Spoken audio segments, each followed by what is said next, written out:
हरिः शरणम्। सच्चिदानन्दरूपाय विश्वोत्पत्त्यादिहेतवे तापत्रयविनाशाय श्रीकृष्णाय वयं नुमः। नारायणं नमस्कृत्य नरं चैव नरोत्तमं देवीं सरस्वतीं व्यासं ततो जयमुदीरयेत्। यं प्रव्रजन्तमनुपेतमपेतकृत्यं द्वैपायनो विरहकातर आजुहाव पुत्रेति तन्मयतया तरवोऽभिनेदुः तं सर्वभूतहृदयं मुनिमानतोऽस्मि।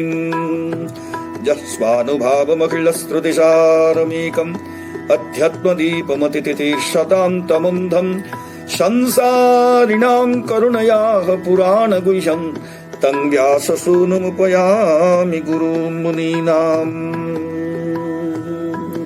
निगमकल्पतरोर्गलितं फलं शुकमुखाद् अमृतं द्रवसंयुतं पिबत भागवतं रसमालयं मुहुरुः रसिकः भुवि भावुकाः।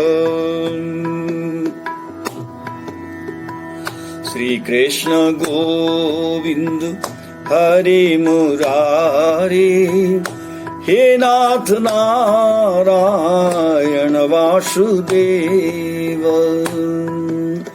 श्रीकृष्ण गोविंद हरे मुरारे हे नाथ नारायण वासुदेव। ओम नमो भगवते वासुदेवाय। ओम नमो भगवते वासुदेवाय। ओम नमो भगवते वासुदेवाय। ओम नमो भगवते वासुदेवाय। जय जय राधारमण हरि बोल। जय जय राधारमण हरि बोल। जय जय राधारमण हरि बोल। जय जय राधारमण हरि बोल। श्री कृष्ण गोविंद हरे मुरारे हे नाथ नारायण वासुदेव।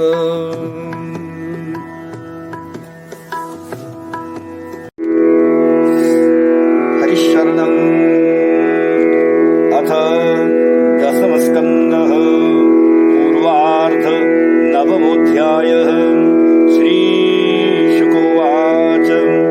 एकदा गृहदासीषु यशोदानन्दगेहिनीं कर्मान्तरनियुक्तासु निर्ममन्थ स्वयं दधीं यानि यानि गीतानि तद्बालचरितानि च दधी निर्मन्थने काले स्मरन्ति तान्यगायत। क्षोमं वासः पृथु कटितटे बिभ्रति सूत्रनद्धं पुत्रस्नेहस्मृतकुजजुगं यातकम्पं च शुभ्रूः। रज्वाकर्षश्रम भुजचलहत् कङ्कणौ कुण्डले च शीर्णं वक्त्रं कवरविगलन् मालती निर्ममन्थम्। तां स्तन्यकाम आसाद्य मथ्नन्तीं जननीं हरिः गृहीत्वा दधिमन्थानं न्यसेधत प्रीतिमावहन्। तमङ्कमारूढमपाययत स्तनं स्नेहस्नुतं सस्मितमीख्यतीमुखम् अतृप्तमुत्सृज्य जवेन सायया उच्छीच्यमाने पयसि त्वधिश्रिति सञ्जातकोपः स्फुरितारुणाधरम् सन्दस्य तद्भिर्दधिमन्तभाजनम् भित्त्वा मृषाश्रुदृषदस्मनारहो जघासहयङ्गमन्तरम् गतः उतार्य गोपी सुश्रुतम् पयः पुनः प्रविश्य सङ्गृह्य च दध्यमत्रकम् भग्नम् विलोक्य स्वसुतस्य कर्मत जहासतम् चापि न तत्र पश्यति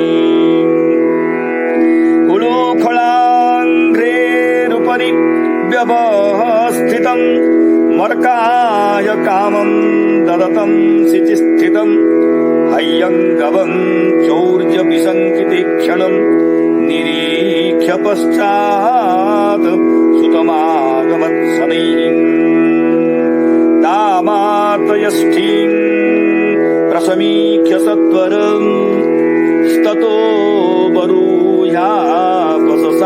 बरूयापससारभीतवतम् गोप्यन्नधावन् नयमापयोगिनाम् क्षमम् प्रवेष्टुम् तपसेरितम् मनः अन्नञ्जमाना जननी बृहत्सळ श्रोणी भराक्रान्तगति सुमध्यमाम् यवेन विस्रंसितकेशबन्धनम् च्यूतप्रसूनानुगतिः परामृशत् कृतागसम् तम् प्ररुदम् तमक्षिणीम् कर्षम् तमज्जन्मसिणीम् स्वपाणिनाम् उद्विक्ष्यमानम् भयविह्वलेक्षणम् हस्ते गृहीत्वा विषयन्तवागुरतम् त्यक्त्वा जष्टिम् सुतम् भीतम् विज्ञायार भगवत्सला ईश किळतम् बद्धुम् दाम्ना तद्वीर्यकोविदाम् न चान्तन्न बहिर्जस्य न पूर्वम् नापि चापरम् पूर्वापरम् बहिश्चान्तर् यगतो यो जगत्सजः ताम् मत्वात्मजमव्यक्तम् मर्त्यलिङ्गमधोक्षजम् गोपीकोलुखले दाम्नाम् बबन्ध प्रकृतम् यथा तद्दामवध्यमानस्य स्वार्भकस्य कृतागसः द्वयङ्गुलो नमभूतेन सन्दधेऽन्यच्च गोपिकाम् यदासीत् तदपि न्यूनम् तेनान्यदपि सन्दधे तदपि द्वङ्गुलम् न्यूनम् यद् यदा दत्तबन्धनम् एवम् स्वगेहदामानि यशोदा सन्दधत्यपि गोपीनाम् सुस्मयन्तीनाम् स्मयन्ती विस्मिता भवत् स्वमातुः स्वर्णगात्राय विस्रस्तकवरस्रजः दृष्ट्वा परिश्रमम् कृष्णः कृपयासि स्वबन्धनीम् एवम् सन्दर्शितायङ्ग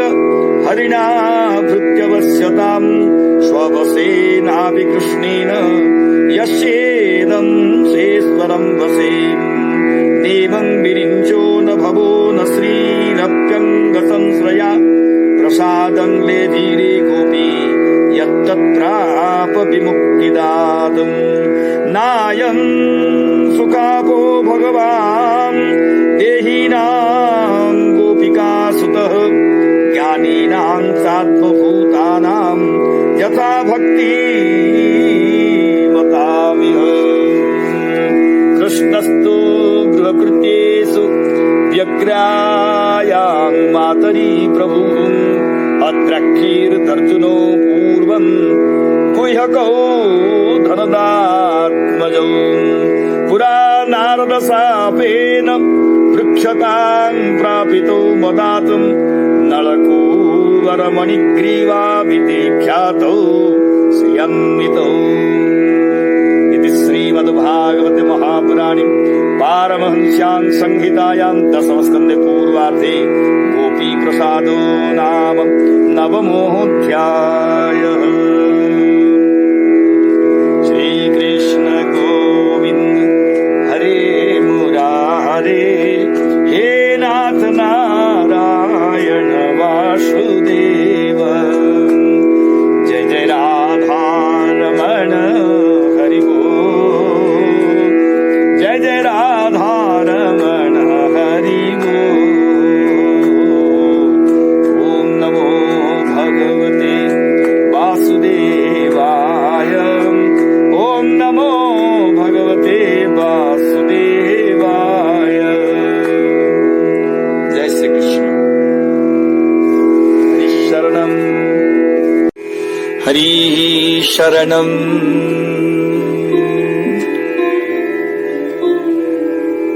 प्रिय भक्तों, आज का हमारा प्रसंग है दामोदर लीला। राजा परीक्षित यशोदा मैया द्वारा श्री कृष्ण से माटी उगलवाने की लीला का श्रवण करके श्री कृष्ण के भक्त वात्सल्य पर मुग्ध हो गई। उनकी मुग्धता पर प्रसन्न होकर सुखदेव जी ने कहा कि अभी तुमने क्या देखा? भगवान तो इतने भक्तवत्सल है कि मैया के चांटे भी खाते हैं और उसके हाथ से रस्सी के द्वारा उखड़ में बंध भी जाते हैं। श्री सुखदेव जी कहते हैं कि एकदा अर्थात एक दिन की बात है, यशोदा ने घर की दासियों को दूसरे काम में लगा दिया। कर्मांतर नियुक्तासु का अर्थ है कि दासियां अपने आप दूसरे काम में नहीं लगी, यशोदा की आज्ञा से लगी। यहाँ एकदा शब्द की यशोदा का विशेषण बनाकर उसके अर्थ की महिमा देखो।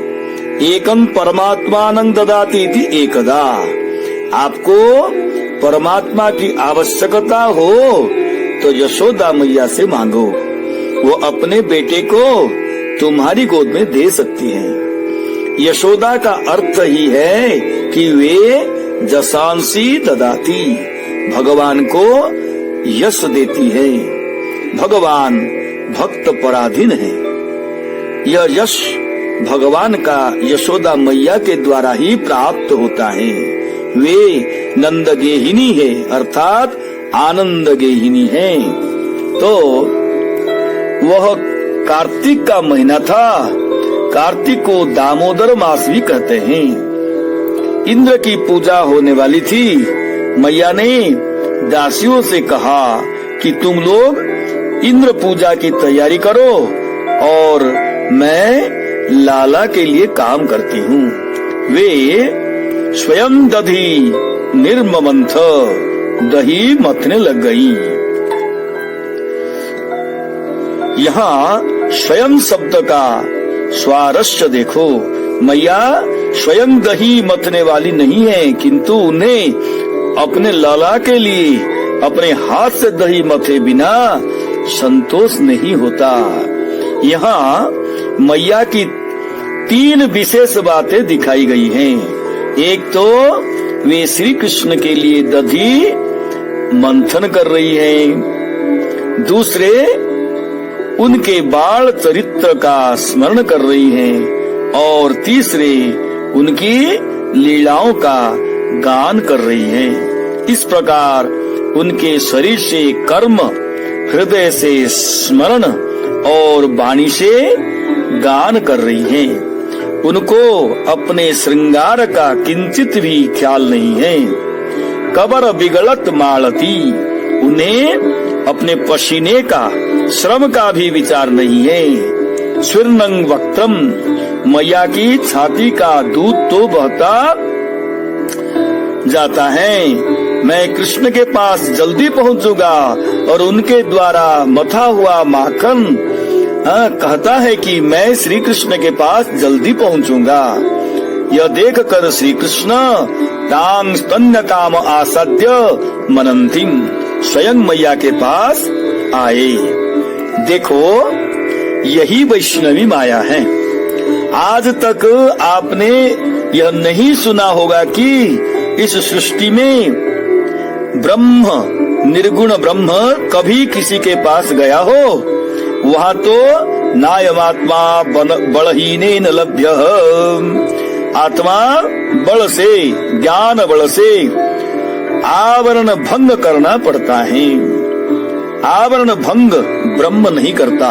स्वयं जिज्ञासु महावाक्यार्थ के द्वारा, अखंडार्थ के द्वारा आवरण का भंग करता है। परंतु सगुण ब्रह्म की यह विशेषता है कि वह स्वयं भक्त के पास जाता है। उसकी कमर में गुण लग गया है। यह तो आपने सुना ही होगा कि भगवान जीवों को ऐसे नचाते हैं जैसे मदारी बानर को नचाता है। भगवान श्री कृष्ण स्वयं स्तन्य काम होकर यशोदा मैया के पास आए। भक्त ऐसे होते हैं जो भगवान के हृदय में काम उत्पन्न कर देते हैं। उस समय भगवान सो रहे थे। रात को मैया ने बड़े प्रेम से सुलाया था। जब वे सोने लगे तब गोपियां भी उनके पास बैठी हुई थी। जब यशोदा मैया चली गई तब गोपियां आपस में मीठी मीठी बात करने लगी। यह लाला ऐसा है, इसकी आंख ऐसी है, इसके होंठ ऐसे हैं, इसकी भौहें ऐसी हैं। इन प्रकार गोपियों की बातें सुनकर श्री कृष्ण के शरीर में रोमांच हो आया। उनके चेहरे पर मुस्कान आ गई और उनकी नींद टूट गई। श्री कृष्ण को मुस्कान रोके नहीं रुकती, रोमांच रोके नहीं रुकता, फिर भी वे आंख बंद करके लेटे हुए हैं। जब गोपियां चली गई तब उनको किसी तरह नींद आई। प्रातः काल मैया ने सोचा कि पहले दही मथ लें, माखन निकाल लें, तब लाला को जगावें। इतने में वे अपने आप जग गए, क्योंकि भक्त उठकर परिश्रम करें मथनंती जननी और भगवान आलस्य में सोता रहे, यह संभव नहीं हो सकता। इसीलिए श्री कृष्ण उठे, उठकर अंगड़ाई ली, पलंग पर इधर उधर लोटपोट किया और उसके बाद आंख मलने लगे। मैया ने रात में जो काजल लगाया था वह कपोल पर आ गया। उठने के बाद मैया रोज आकर मुंह धुलाती थी, पर आज नहीं दिख रही है। श्री कृष्ण ने मैया मैया करके दाहिने बाएं देखा और दोनों पांव लटका कर पलंग पर बैठ गए। फिर पुकारा कि मैया तू कहाँ है? अब पलंग से उतरकर श्री कृष्ण स्वयं मैया के पास पहुँच गए। मैया दधी मंथन में तल्लीन थी। आसाद्य मतन जननी हरि, यहाँ दर्शन करो भगवान का, वे हरि हैं। लोगों के मन का हरण कर लेने के लिए उन्होंने मैया के पास जाकर कहा कि मैं तो दूध पीऊंगा, लेकिन मैया तो दही मथने में इस तरह लगी है कि सुनती ही नहीं।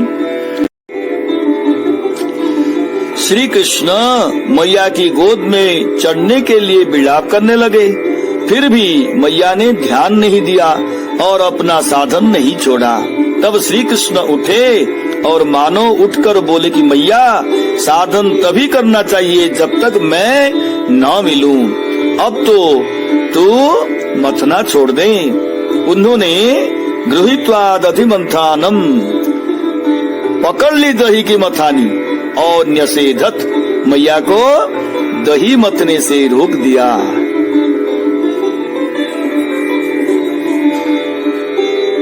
मैं मथानी में नहीं हूँ, तेरी गोद में बैठने के लिए आया हूँ। यह कहकर श्री कृष्ण प्रीतिमावहन अपने आप मैया की गोद में चढ़ गए।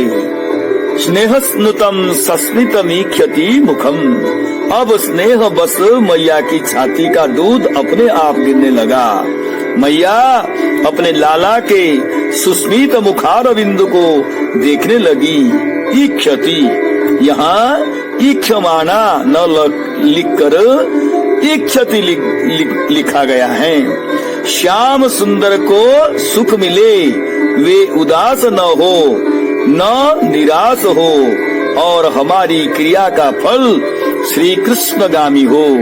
इस अर्थ का बोध कराने के लिए ईक्षति मुखम का प्रयोग हुआ है। मैया अपने सुख के लिए श्री कृष्ण का मोह नहीं देखती, श्री कृष्ण के सुख के लिए देखती हैं। ईक्षते इति इक्षति।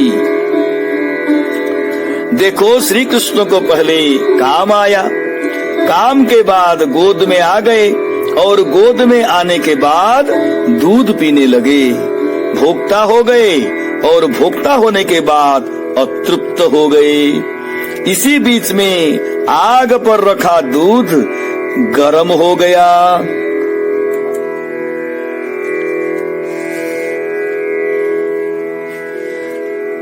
हाँ, वह दूध बड़ा विलक्षण है।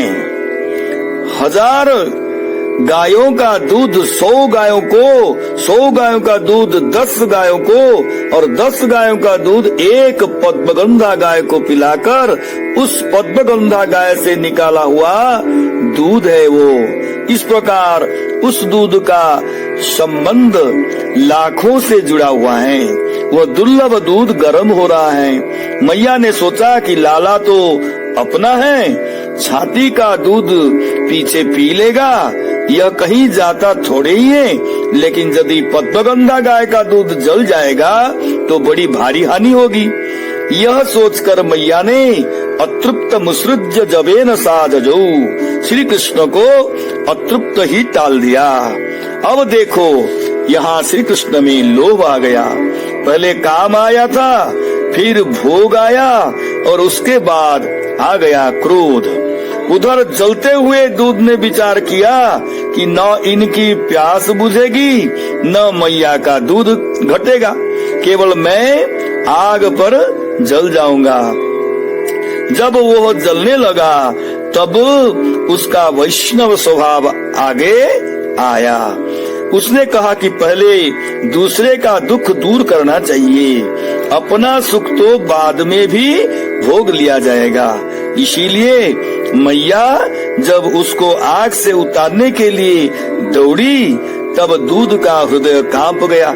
उसने कहा कि हाय हाय, मैंने मैया के सुख में बाधा पहुंचा दी। मुझे धिक्कार है कि मैंने उफन कर पर रस का भंग किया। यह कहकर उफनता दूध अपना मुंह नीचे करके छिप गया, परंतु मैया ने उसको उतार दिया। इधर श्री कृष्ण को क्रोध आ गया। जब काम आया, भोग आया और लोभ आया, तब भला क्रोध क्यों वंचित रहता। देखो, इस वर्णन के व्याज से जीवों के अंदर दोषों की परस्पर परंपरा कैसी आती है, यह दिखाया गया है। भगवान से दोषों का कोई संबंध नहीं, फिर भी वे कृपा करके अपने भक्तों के लिए सब कुछ धारण करके उनका भला करते हैं। इसीलिए श्री कृष्ण ने अपने होठों को दंस लिया, दबा दिया।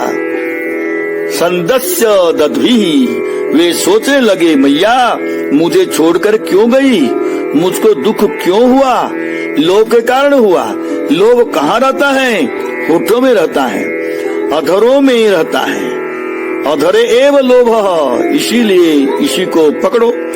भागवत में इसका कई बार वर्णन है। स्फुरितारुणाधरम संदस्य दध्वी, दांत श्वेत है, सात्विक है, सत्व गुण है, और अधर लाल है, रजोगुण है। अतः जब कभी जीवन में रजोगुण बढ़ जाए तो उसको सात्विक गुण के द्वारा दबाना चाहिए। अब श्री कृष्ण ने दधिमंत भाजन फोड़ दिया। उसके बाद उनके पास दंभ आ गया, मृषाश्रु फिर इस दोष के बाद कपट भी आ गया। जघास हयंगवमंतरंगतः, वे एकांत में जाकर एक दिन पहले का निकाला बासी माखन खाने लगे। मैया ने जो उस जलते हुए दूध को उतारा, इसका क्या अर्थ है? उन्होंने मानो यह कहा कि जो भगवान का नाम ले वह तर जाता है और उसको भवताप नहीं होता, किंतु तुम भगवान के सामने भगवान के लिए ताप तप्त हो रहे हो, यह उचित नहीं है। यह कहकर मैया ने उसको उतार दिया, अर्थात तार दिया। अब मैया की दृष्टि उस भाजन की ओर गई जिसमें वे दधी मंथन कर रही थी और जिसको श्री कृष्ण ने फोड़ दिया था। मैया ने सोचा कि मैं थोड़ा दूध बचाने गई और इतनी ही देर में यहाँ यह सत्यानाश हो गया। श्री कृष्ण मटका फोड़ने के बाद उलुखलंघ्रेर उपरि व्यवस्थितम, उल्टे हुए उखल के पर बैठ गए। उन्होंने सोचा कि यदि बच्चे को मैया अपने गोद में नहीं रखेगी तो वो कहाँ जाएगा। वह खल के पास जाकर उसके संगति करेगा। अब तो मैया ने छड़ी उठाकर कहा कि सब कुछ सह सकती हूँ, परंतु खल संगति न सह्या, खल संगति सहन नहीं कर सकती। इतने में श्री कृष्ण उखल पर खड़े होकर मरकाय कामं ददतम सिचि स्थितम, बंदरों को माखन बांट रहे थे। मानो यह बता रहे हैं कि कभी गुस्सा आ जाए तो दान जरूर करना, क्योंकि क्रोध का दोष मिटाने के लिए दान सबसे बड़ा साधन है। दान में वही जनानाम रोष दोषाघ मोसकम, अर्थात रोष दोष रूप अघ का मोसक दान ही है।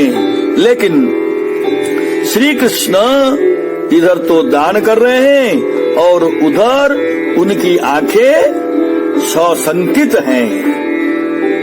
चौर्या विशिंकिते क्षणम, भाई जरा एक बार भगवान की आंख की ओर देख लो, फिर समझ पाओगे कि चोरी की आंखें कैसी होती हैं। मालूम तो पड़ता था कि श्री कृष्ण सामने देख रहे हैं, परंतु तिरछी आंखों से पीछे का भी सब देखते जा रहे थे। श्री कृष्ण की ऐसी आंखों पर दृष्टि डालते ही उनकी ओर आपका मन लग जाएगा। हमारे नाट्य शास्त्र में भाव प्रकाशन के लिए सैकड़ों प्रकार की नेत्र भंगिमा की पद्धति लिखी गई है। ललित नेत्र, छलित नेत्र, बलित नेत्र, याचित नेत्र, दलित नेत्र, आर्त नेत्र, चकित नेत्र, भीत नेत्र इत्यादि। पुराने हिंदी कवियों ने भी श्री कृष्ण के नेत्रों का बड़ा विचित्र विचित्र वर्णन किया है। वे आंख से ही मांग लेते हैं, आंख से ही दिल का लेना देना कर लेते हैं। कहते हैं कि पुरुष का निवास तो अक्षी में ही है। तो भगवान के नेत्र चौर्य विसंकित है। मैया ने पीछे से उनकी हरकत देखी और हाथ में छड़ी लेकर दौड़ी। तामात्त यष्टिम, देखो कितने उदार है भगवान। हमारे भक्त उनकी ओर छड़ी लेकर भी दौड़ पड़ते हैं, भला दूसरी कोई ऐसी हिम्मत कर सकता है? श्री कृष्ण यशोदा मैया को अपनी ओर छड़ी लेकर आती देख उखल पर से कूद पड़े और भाग खड़े हुए। तपसा ईरितं मनः प्रवेष्टुम क्षममापि यज्ञाप, बड़े बड़े योगियों का मन तपस्या से पवित्र होकर भी भगवान के स्वरूप में प्रवेश करने योग्य होने पर भी श्री कृष्ण को प्राप्त नहीं कर सकता, परंतु गोपी उनके पीछे छड़ी लेकर दौड़ती हैं। यशोदा मैया के स्थूल शरीर का वर्णन करते हुए श्री सुखदेव जी महाराज कहते हैं कि बृहच्च लक्ष्रोणी भराक्रांत गीतः सुमध्यमा, उसके नितंब बड़े बड़े हैं कमर पतली है और उसकी बेणी में फूल गूंथे हुए हैं। जब मैया ने भागते हुए श्री कृष्ण का पीछा किया तब उसके नितंबों ने अपने भार से उसकी गति में अवरोध उपस्थित कर दिया। पतली कमर ने कहा कि मैया अधिक दौड़ेगी तो मैं टूट जाऊंगी, और चोटी के फूलों ने भी धरती पर गिर गिर कर मैया का साथ छोड़ दिया। यह उत्प्रेक्षाएं हैं मैया के सौंदर्य पर। यहाँ दर्शन करो उस अपराधी भगवान का जो भय के मारे भाग रहा है और मैया हाथ में छड़ी लेकर उसको पकड़ने के लिए उसका पीछा कर रही है। यह एक ऐसी झांकी है जो वेदों और उपनिषदों में ढूंढने पर भी मिलने वाला नहीं है। भला वेद उपनिषद का भगवान कभी रोता है? नहीं रोता, लेकिन वृंदावन का भगवान मैया के डर से रो रहा है, रोए जा रहा है। जब मैया दौड़ती दौड़ती थक गई और श्री कृष्ण पकड़ में नहीं आए तो कहा जाता है कि मैया ने सतयुग त्रेता द्वापर के भक्तों की सौगंध दिलाना शुरू किया। अंत में कलयुग के भक्तों की शपथ दिलाने पर श्री कृष्ण पकड़ में आ गए। परंतु क्या मैया के वात्सल्य के सामने शपथ का महत्व अधिक है? यहाँ तो वात्सल्य का ही प्रसंग है। इसीलिए श्री कृष्ण मैया के वात्सल्य से ही उसकी पकड़ में आ गए। जैसे मधुर स्वभाव में रासलीला है, वैसे ही वात्सल्य भाव में उखड़ बंधन है। माँ के हाथ से भगवान का बंध जाना बड़ी भारी बात है। श्री कृष्ण माँ के सामने अपराधी बनकर खड़े हैं, जोर जोर से रो रहे हैं, आंखों को मल रहे हैं, अंजन मुंह पर फैल रहा है, ऊपर नीचे देख रहे हैं और भय से नेत्र विह्वल हैं।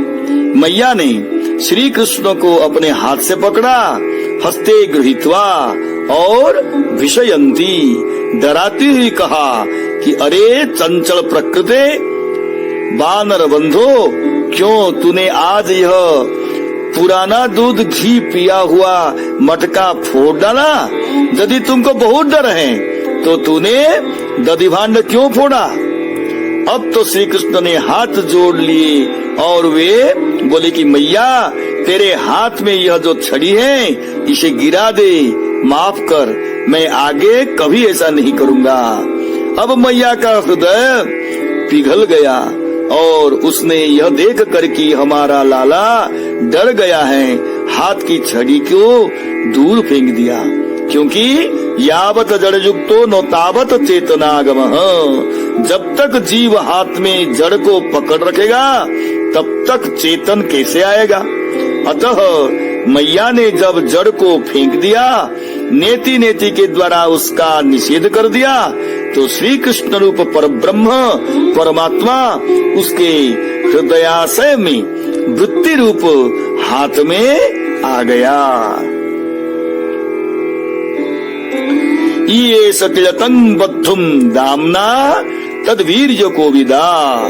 अब मैया श्री कृष्ण को बांधना चाहती हैं, क्योंकि वह उनके ऐश्वर्य से अपरिचित हैं। तद्वीर्य को विदा, यह समझती है कि अरे यह तो वही है जिससे अभी बाट नहीं उड़ता, बाबा का खड़ाऊ नहीं उड़ता, यह कमजोर है, इसीलिए इसको बांधने में कठिनाई नहीं है। मैया के चित्त में यह वात्सल्य भी उदय हुआ कि कहीं भाग गया तो क्या होगा, भूखा है, सवेरे से खाया पिया नहीं है, मैं भी अपना दूध नहीं पिला सकी हूँ, ऐसी हालत में भूखा प्यासा कहीं चला जाएगा तो क्या होगा। इसीलिए मैया ने सोचा कि इसको थोड़ा देर के लिए रस्सी से उखड़ में बांध देती हूँ और तब तक ताजी रोटी तथा ताजा मक्खन तैयार कर लेती हूँ। फिर जब इसको खिलाऊंगी तब यह सब उपद्रव भूलकर चुप हो जाएगा।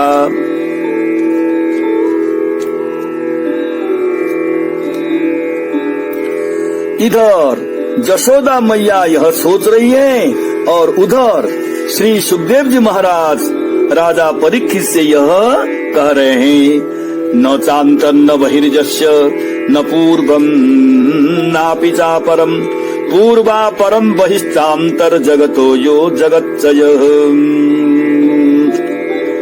तं मत्वात्मजमव्यक्तम् मर्त्यलिंगमधोक्षजम् गोपी कोलुखले दाम्ना बबंध प्राकृतम यथा।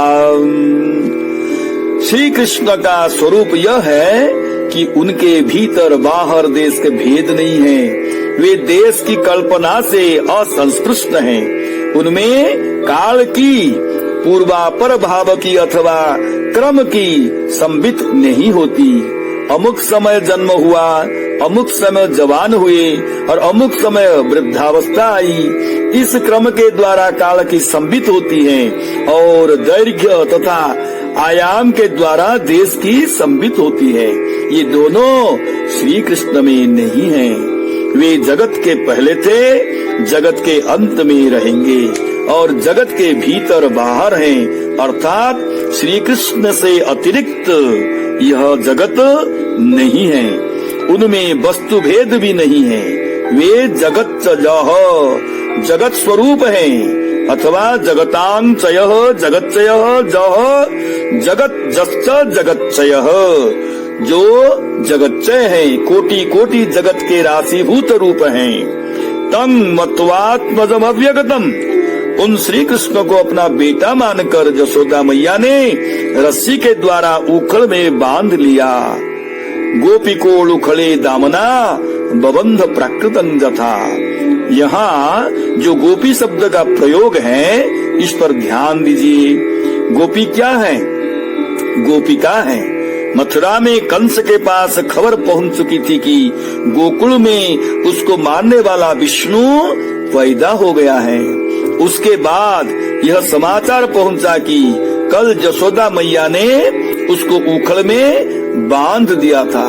कंस ने कहा कि यदि विष्णु होता तो उखल में कैसे बांधा जाता।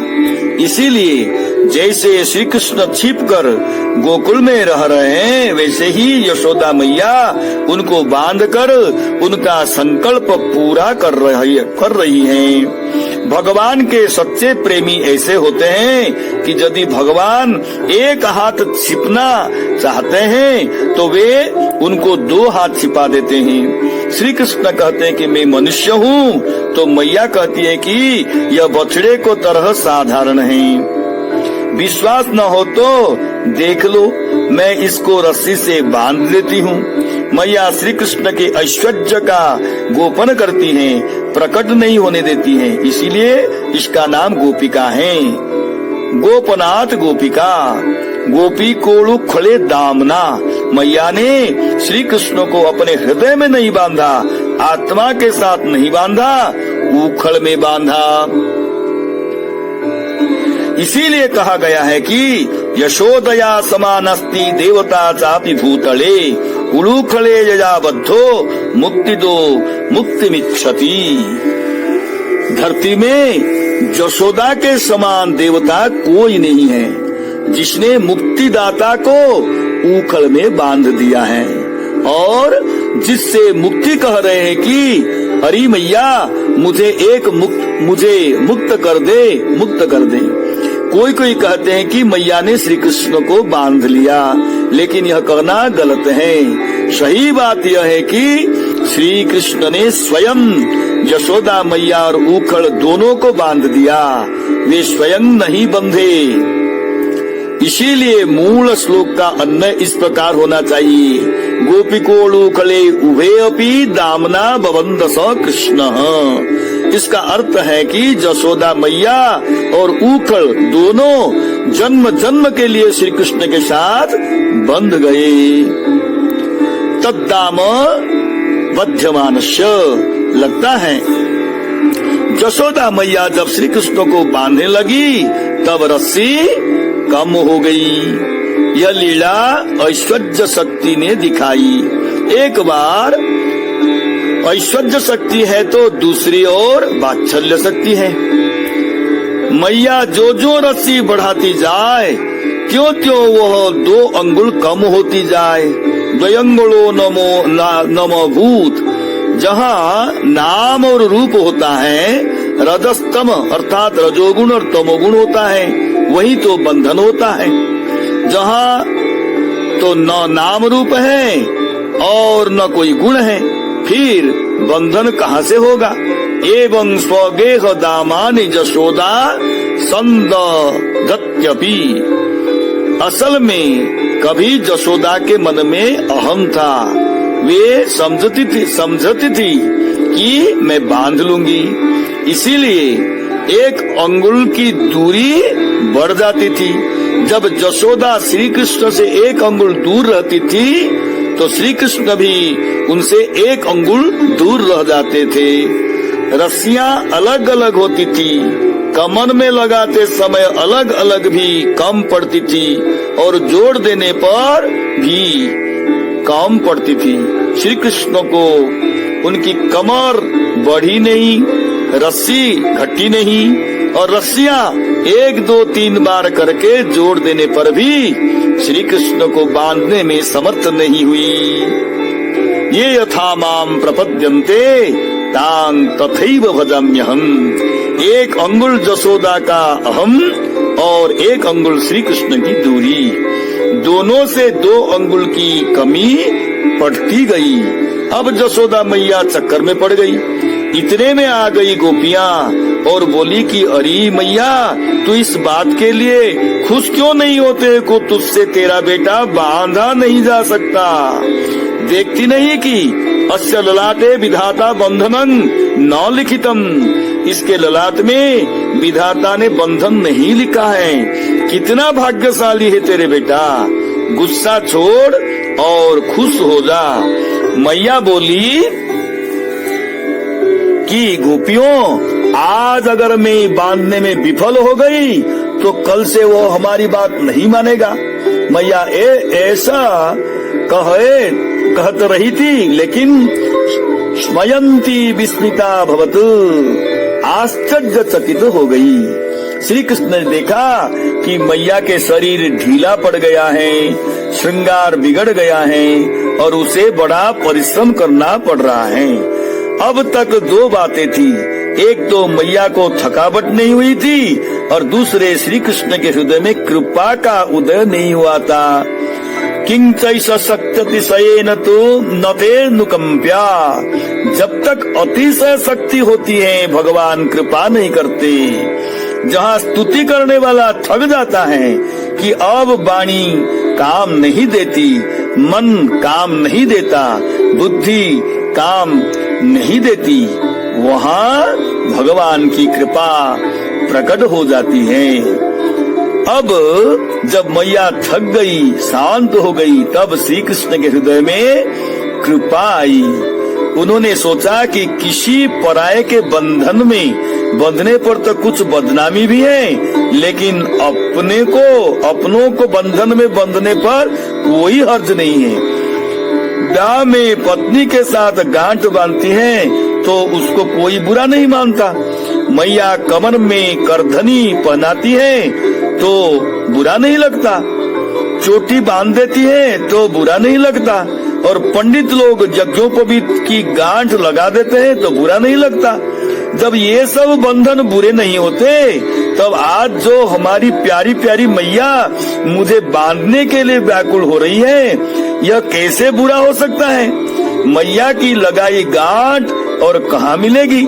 ऐसी गांठ पर तो हजारों ग्रंथि भेदों को न्योछावर कर किया जा सकता है। ग्रंथि भेद में क्या रखा है, वह ग्रंथि तो झूठी है। यह सोचकर श्री कृष्ण बंधने के लिए तैयार हो गए। कृपयासित स्वबंधने, भगवान को अपने भक्त के हाथ से बंधना बहुत प्यारा लगता है। श्री वल्लभाचार्य जी महाराज कहते हैं कि भगवान के अनुग्रह की ही प्रधानता है, जो वे भक्तों के हाथ बंध जाते हैं। भक्तों में कोई कोई सात्विक होते हैं, कोई कोई राजस होते हैं और कोई कोई तामस होते हैं। परंतु भगवान इतने अनुग्रह विग्रह हैं, कृपा परायण हैं कि वे बिना कोई विचार किए बंध जाते हैं। श्री चैतन्य महाप्रभु कहते हैं कि भगवान चाहे कैसे भी हो, भक्त इतने प्रेमी होते हैं कि उनके प्रेम की अधिकता से सामने भगवान को झुकना ही पड़ता है। भगवान पक्षपाती श्री वल्लभाचार्य जी महाराज है और भक्त पक्षपाती श्री चैतन्य महाप्रभु हैं। दोनों ने श्रीमद् भागवत पर अपने अपने दृष्टिकोण प्रस्तुत किए हैं। एक के अनुसार भगवान का इतना अनुग्रह है कि गांव की ग्वालिनियों के साथ नाचते हैं, और दूसरे के अनुसार गोपियों का इतना प्रेम है कि भगवान को नचाती है। विद्वान लोग अपने अपने पक्ष को लेकर पृथक पृथक दृष्टिकोण से भगवान की इस लीला का वर्णन करते हैं। जब भगवान बंध गए तब सुखदेव जी महाराज अपनी टिप्पणी जड़ते हुए कहते हैं कि परीक्षित, इससे भगवान ने यह दिखाया कि अपने भक्त के कितने बस में हैं। यदि दुनिया में कोई चाहता हो कि भगवान हमारे बस में हो जाए तो उसे भक्ति करनी चाहिए।